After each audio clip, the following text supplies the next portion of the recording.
Viete, ako spoznáte, že vidíte pred sebou klaviristu? Na 99% budú sedieť takto. Budú takto sedieť v reštaurácii, aj na návšteve, aj doma za kuchynským stolom. Tento posed je veľmi dôležitý za klavírom a ten, kto si ho osvojí, väčšinou už takto si sadne.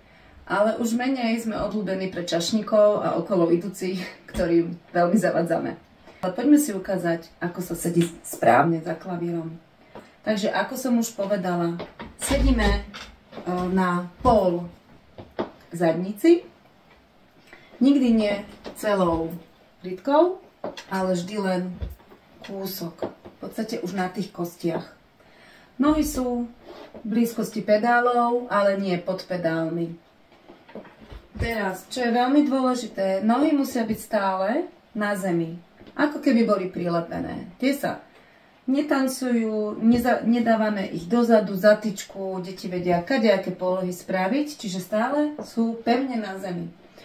Chrbátik je vystretý a ruky sú uvoľnené. Deťom to prirovnávam k stromu, aby si predstavili strom, čiže nohy sú korene hlboko v zemi, driek, chrbát je kmeň stromu a ruky sú v zásade konáre. Čiže prečo je ale dôležitý tento posed? Není to len nejaká póza. Samozrejme, my potrebujeme nad klavír sa ako keby povzniesť, čiže my sa vieme cez nohy a cez tú rytku trošku naddvihnúť, kedy potrebujeme hrať forte. Ale čo je dôležitejšie, že celá váha má byť na nohách a vlastne na zadku, aby sme my použili úplne iné svaly, viac menej bránicu, brucho a časť ramien plus celé ruky, čiže po česky paže. A hlavne, aby sme vedeli nadľahčiť prsty, pretože keď ich máme ťažké, tak ťažko vieme zahrať rýchle tempo.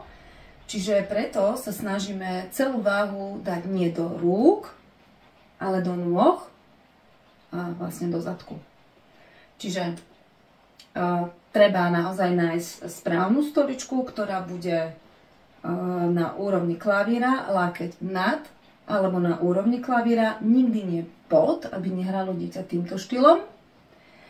Od klavíra sme vzdialení tak príjemne, aby sme vedeli mať lákeť v pravom uhle. Čiže nesnažíme sa ísť tak ďaleko, aby sme mali ruky rovno, alebo tak blízko, že sa pritiahnem a už mám pomaly brúško pri klavíri a pozrite sa, lakte mám už pomaly za chrbtom. Takže to nie je správny posed. Tu musí byť priestor kvázi na dýchanie. A ešte by som veľmi apelovala na rodičov, aby doma vytvorili naozaj vhodné podmienky pre výuku klavíra. To znamená, dbajte na to, aby ste mali klavírnu stoličku, nemusí to byť táto veľká, tapacírovaná, áno.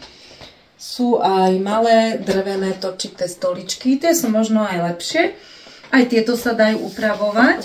Tu je vlastne taký systém, kedy to viem zdvihnúť hore a dole, ale tie drevené majú taký točitý systém. Úplne tá stolička stačí. Čo je najdôležitejšie, aby tie ruky vlastne boli viac nad klavírom ako pod klavírom, pretože veľakrát vidím a stretávam sa s tým, že deti majú stoličky kadejaké, od kuchynskej po hoci ktorú inú, ale sú veľmi nízke. To je veľmi nevhodné, tam vznikajú naozaj zlé technické návyky, zlé držanie jednak aj tela, to dieťa sa potom začne aj hrbiť, ono nedočiahne na klavír a je to celé také scary. Takže veľmi apelujem, aby každé dieťa, ktoré chodí na klavír, malo naozaj správnu stoličku a to je dosť dôležité, čo sa týka posedu. A ešte spomeniem jednu vec, pokiaľ učíme malé dieťa, ktoré nedočiahne na zem, je veľmi dôležité, aby sme mu dali podnôžky, nejaký stolček, stolík, toto je do kúpelky. Čiže sú aj špeciálne, samozrejme také drevené stolčeky, ktoré sa vložia aj s pedálom sú. Ja mám takúto funkciu, tie malé deti ešte na pedáliky nehrajú, aj keď oni veľmi radi stlačajú pedále. Takže položíme ich tak, aby vlastne boli tesne pri pedáloch a dieťa má nohy na tom podstavčeku. Veľmi, veľmi dôležité.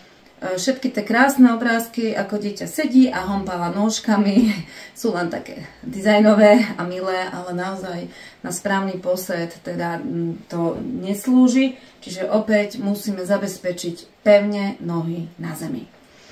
Tak, toto je taká malá rada, moje hudobné okienko, ktoré som si vymyslela a ak mi čas dovolí, budem natáčať takéto krátke videjka, keď mi napadne niečo, čo by vás mohlo obohatiť, čo sa týka klavírnej hry, respektíve skôr pedagogicko-metodického prístupu k výuke klavíra. Tak, ahojte.